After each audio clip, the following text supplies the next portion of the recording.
그분이 돌아오셨습니다. 전한길 강사가 귀국을 했어요. 정말 인파 그리고 언론사 취재 열기가 대단했는데요. 저희 영상 준비했습니다.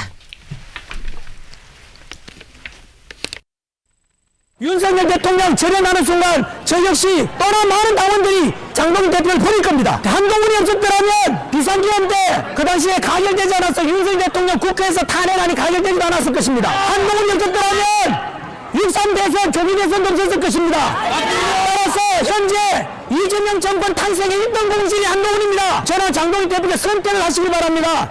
한동훈과 같이 할지 윤석열 대통령 같이 할지 분명히 선을 꺼주기 바라고, 만약에 지방선거라는 명목으로 그 원칙을 버린다면 분명히 저는 장동혁 대표로 버립니다. 장동혁 대표께서도 국힘 지도부가 저는 무슨 등영화 다 관람하기 바랍니다. 아이고. 텐션이 그대로시네. 네. 와. 아, 텐션이 좀 더 올라간 것 같은데요? 네. 한국 떠나기 전보다?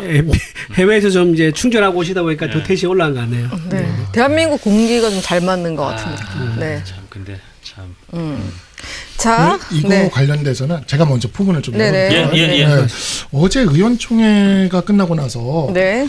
이게 지금 굉장히 화제가 되고 있어요. 그래서 내가 이거는 꼭 오늘 이준우 대변인 만나면 물어봐야지라고 생각을 했어요. 저 얘기 안 하고 저기 예, 전한길님 이게- 얘기 안 하고 아니요. 이거 관련된 거죠. 예. 전한길 씨가 왜 이렇게 분노해서 윤석열과 절연하는 순간 장동혁을 버리겠다라고까지 했잖아요, 지금. 그럼 왜 이런 얘기가 나왔는가를 제가 이렇게 찾아보니까 어제 우리 박성훈 원내대변인이 네.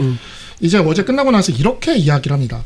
계엄 옹호나 내란 동조, 부정선거와 같은 윤허개인 세력에 동조한 적이 없다. 이게 굉장히 이 워딩이 지금 오늘 하루 종일 뜨겁게 달궈져 있어요. 왜 다시 한번 읽어드릴게요. 계엄 옹호나 장 대표는 장동혁 대표가 계엄 옹호나 내란 동조 부정선거와 같은 윤허개인 세력이라고 한 겁니다. 그러니까 다시 한번 또 요약을 하면 내란 동조와 같은 윤허개인 세력이라고 이야기를 한 거예요. 예. 윤허개인 세력을 내란 동조 세력이라고 박성훈 원내대변인이 얘기한 거 맞아요?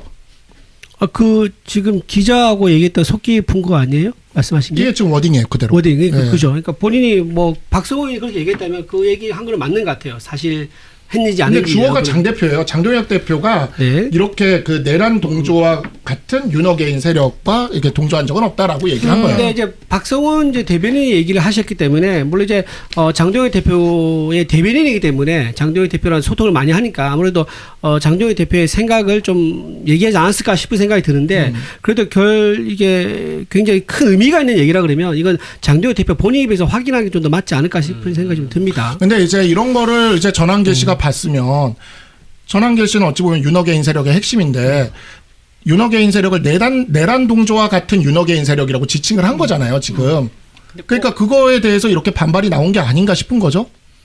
그러니까 뭔가 이제 윤석열 전 대통령 1심 소위 내란 재판 1심 선고도 곧 있고 하니 그 재판이 나온 다음에는 하여튼 지금과는 조금씩 맷도 달라지는 약간 이제 변침을 하는 그 모습을 보이는 일종의 빌드업이 아닌가라고 생각을 하는데, 전한길 강사는 그것도 난 용납 못하겠다 뭐 이렇게 그런 거 아닐까 싶은 거죠. 전한길 네. 씨의 생각 그럴 수 있죠. 네. 전한길 본인의 생각은 뭐 변화 없이 윤석열 전 대통령을 옹호하고 존중하고 좋아하고 이제 그럴 수도 있습니다.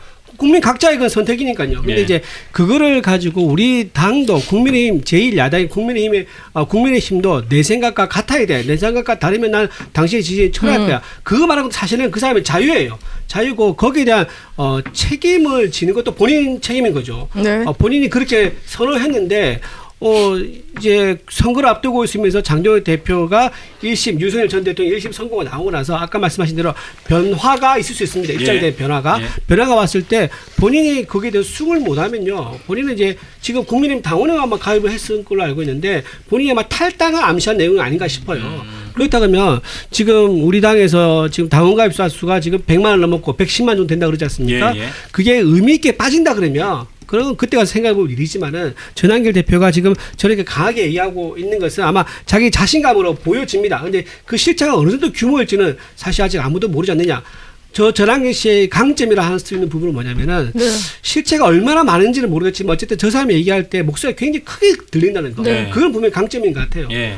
이제 그런 부분이 현재 있기 때문에 저분이 저렇게 말한 그 자체가 국민의힘이 책임을 져야 되고 꼭 소명해야 될 의무가 있다 이런 건 아니라고 봅니다. 근데 전한길 씨가 저렇게 좀 억울해하는 이유는 사실 박성훈 어제 원내대변인이 뭐 계엄 옹호 같은 그런 윤호개인 세력을 옹호한 적이 없다, 거의 동조한 적이 없다라고 장동혁 대표가 그렇게 얘기는 했는데 이게 영상이 남아 있어요. 장동혁 대표가 작년에 이 집회에서 계엄은 반국가 세력에 맞서서 자유민주주의를 지키라는 시대적 명령입니다라고 이렇게 딱 발언한 이게 딱 남아 있어요. 지금 영상에. 많죠. 그래서 이게 계엄 옹호를 얘기한 적이 없다라고 얘기하지만 이렇게 얘기한 이 자료들이 무수히 하늘의 별처럼 남아 있는데 지금 와가지고 저렇게 이야기를 하니까 전한길 씨가 지금 저렇게 억울하다는 식으로 나오는 거라서 장동혁 대표가 이 부분에 있어서는 명확하게 정말 그냥 명확하게 본인의 입으로 박성훈 원내대변인의 목소리가 아니라 본인의 입으로 나는 윤호개인에 대한 생각이 어떻다. 나는 계엄에 대한 생각이 어떻다. 나는 부정선거에 대한 생각이 어떻다라고 밝히셔야 돼요.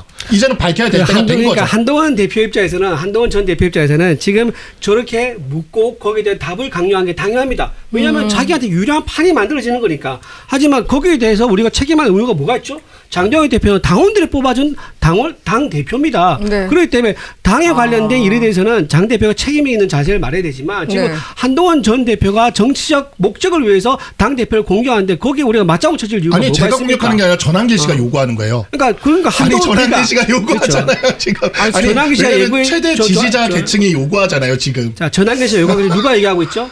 박상수 변호사, 그러니까 친한길 씨 그 요구하고 있는 거 부분에 아닙니까? 있어서 답변을 하시는 게 좋겠다고 친한길에서는 저 전한길 네. 얘기를 알겠습니다. 이만큼 예. 크게 뻥 저희가 지금 튀어가지고 시간이 좀 큰 주제를 만들고 싶은 부족하니까 거죠. 전환기 강사 얘기는 요 정도 하고 네, 네, 아직도 네. 우리가 할 얘기도 좀 있으니까 다음 주제 네, 그렇고 지금 윤석열 정부의 정진석 전 비서실장이 국민의힘 박덕흠 의원에게 보낸 문자가 포착이 됐습니다. 저희 이미지 보여주시면 감사하겠습니다. 정진석 비서실장이 보낸 것으로 보이고요. 그 말투나 그 평소 문자 보내는 스타일을 봤을 때 저는 맞는 것 같다라고 생각을 하고요. 그리고 지금 이 내용과 관련해서 김종혁 최고가 페이스북에 글을 올렸어요. 올렸어요? 그래가지고 네, 방금 올렸어요. 양쪽을 다 소화를 해야 되기 때문에 제가 그걸 보고 있었는데요. 내용은 이러합니다. 사돈이잖아요, 둘이. 관계가. 그렇죠. 사돈 관계인데 정진석 실장이 형님 이렇게 보내요. 21년도에 윤석열 전 대통령이 정치를 시작할 무렵에 김종혁의 공보 담당자 후보로 아크로비스타를 찾아갔는데 발탁이 안 돼. 그때부터 윤석열 전 대통령에 대해 감정이 남은 것으로 보인다. 근데 나중에 윤석열 전 대통령에게 왜 그때 김종혁을 기용을 안 했습니까? 라고 물어보니 아니 처음 보는 자리에서 날 막 가르치려고 들잖아요. 딱 보니 안 되겠다 싶었어요. 그래서 김종혁의 선택지는 한동훈밖에 없는 거예요, 형님 하면서 구구절절 내용을 밝혔는데 김종혁 최고가 페이스북에 글을 올려서 가짜뉴스가 이렇게 만들어지는군요.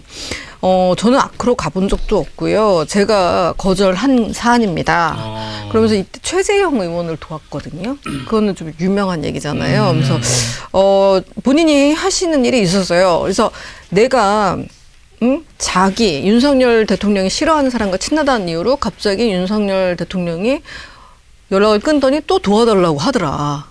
뭐 그런 식으로 이제 얘기가 전개가 되는데 이거는 그때 이마빌딩 캠프에 있었던 신지호 의원도 똑같이 수뢰를 했기 때문에 아무래도 정진석 실장이 입장을 밝혀야 될 내용이 것 조금 같아요. 기억이 잘못됐거나 사실관계가 약간 틀렸을 수도 있다. 네. 저는 저 문자만 봤을 때는 김종혁 선배가 저 언론계 선배니까 그때 아크로비스타 가서 윤석열 당시 후보를 한번 만나셨구나. 그랬다가 그랬다가 또 서로 안 맞으면 뭐 안 들어갈 수 있지 그렇게 네. 생각했는데 아예 간 적이 없다. 그렇죠. 김종혁 전 최고가. 그러면 자기가 거절을 했다. 서초동에서 갤러리에서 한번 만났었고 그다음에 이제 뭐 같이 일을 하게 된다고 하니까 윤석열 전 대통령이 천군만마를 얻은 것 같습니다라고 하다가 나중에 자기가 싫어하는 사람이랑 김종혁 최고가 누구와 사이가 좋은 걸 알고 딱 거절했다가 다시 한번 연락을 또 하고 그때 신지호 의원을 통해서 연락을 했는데 나는 그때도 이제 이미 신의가 깨져서 거절했다. 그래서 무슨 네. 사안이든 꼭 양 당사자 얘기를 다 들어봐야 균형이 그렇습니다.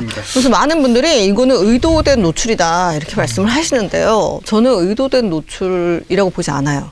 박덕흠 의원이 그럴 분이 아니세요. 그런 스타일이 아니시다. 네. 덕흠 우리가 이렇게 그렇게 막 덕이 밥을 있으신 먹어도 분이다. 덕흠 그리고 그 무엇보다 저 텔레그램 위에 보면 포반 골프장 몇 시, 오케이, 키크 이게 다 나와요. 저런 걸 노출시킬 수가 네, 없다. 그거는 좀 아니지. 저기 그 필름 예. 같은 거는 좀 발랐으면 좋겠어요. 그러니까. 제가 항상 이거 나올 때마다 느끼는 건데. 네. 근데 어쨌든 간에, 글쎄요. 저는 당시에 이제 영입 인재로 들어오는 상황이었고, 예. 당에 완전히 그냥 새로운 어떤 그 사람으로 들어오는 상황에서, 김종혁 최고위원은, 저랑은 정말 뭔가 약간 급이 다르다라고 느껴지는 그런 게 있었어요. 왜 그러냐면, 김종혁 최고위원은 윤석열 정부 출범 이후에 우리 당의 혁신위원을 했고, 그 다음에 우리 당의 비대위원을 했어요. 그러니까 혁신위원 비대위원을 당에서 이렇게 윤석열 대통령 시절에 했던 사람이잖아요. 근데 이거를 뭐 그때부터 갈라져가지고 이렇게 원한 관계면 혁신위원 비대위원을 왜 했을까부터 그럼 왜 그 혁신위원 비대위원이 임명직 아닙니까? 예. 예. 그러니까 그런 부분들에 대해서 우리가 좀 이제 봐야 될 거라는 생각이 들고 네. 김종혁 최고위원은 그리고 심지어 총선백서 특위위원도 했어요. 네네. 예. 네, 총선백서 특위위원도. 그래서 김종혁 최고위원이 뭐 처음부터 친한계였다? 그렇게 느끼는 사람은 없었습니다. 지금 이제 이 소위 말하는 친한계라는 사람들은 이 과정에서 이렇게 모인 사람들이거든요. 그렇기 때문에 나는 이런 식으로 정진석 실장이 마치 김종혁 최고위원이 처음부터 윤석열 대통령과 그때 틀어져가지고 친한계였다라고 얘기를 한다면 그걸 옆에서 지켜봤던 제 입장에서는 그건 아니다. 이분은 사실 되게 우리 당의 코어에 있던 분이다. 혁신위원과 알겠습니다. 비대위원을 했던 시간이- 분이다. 예. 제가 조금만 좀 말씀을 예. 좀 안 드릴 수가 없어서 예. 예. 왜냐하면 균형 있게 또 해야 되니까. 네, 근데 네. 그 정진석 비서실장이면 대통령과 최측근거리는 분 아니겠습니까? 예, 예. 그런 분이라고 하면 대통령과 일상적인 대화도 가능했을 겁니다. 꼭 이제 업무나 정책이나 중요한 정치적 이슈만 있어야지 대화가 가능하지 않았을까요? 네. 그런데 이 문자 내용이 보면 이렇게 나옵니다. 윤석열 전 대통령이 했던 말을 그대로 따가지고 따옴표식으로 얘기를 한 거예요. 네. 처음 보는 자리에서 날 가르치고 들었잖아. 딱 보니까 안 되겠다 싶었어요. 라고 한 말은 정진석 비서실장이 지어냈다 보기 어려워 보입니다. 따라서 앞으로 갔다든가 이런 구체적인 뭐 육하원칙, 시간이라든가 장소 이런 거 좀 오차가 있을 수 있겠지만 윤석열 전 대통령이 이런 말을 했다는 것은 윤석열 대통령과 김종혁 이제 전 최고 간의 만남이 있었었고 그 당시에 윤석열 전 대통령이 이렇게 느꼈었다라는 거 그 자체는 사실 아니겠는가 싶은 생각이 듭니다. 그렇습니다. 이 영상이 마음에 드셨다면 압도적인 좋아요와 구독, 알림 설정. 부탁드립니다. 뉴스트라 타노스.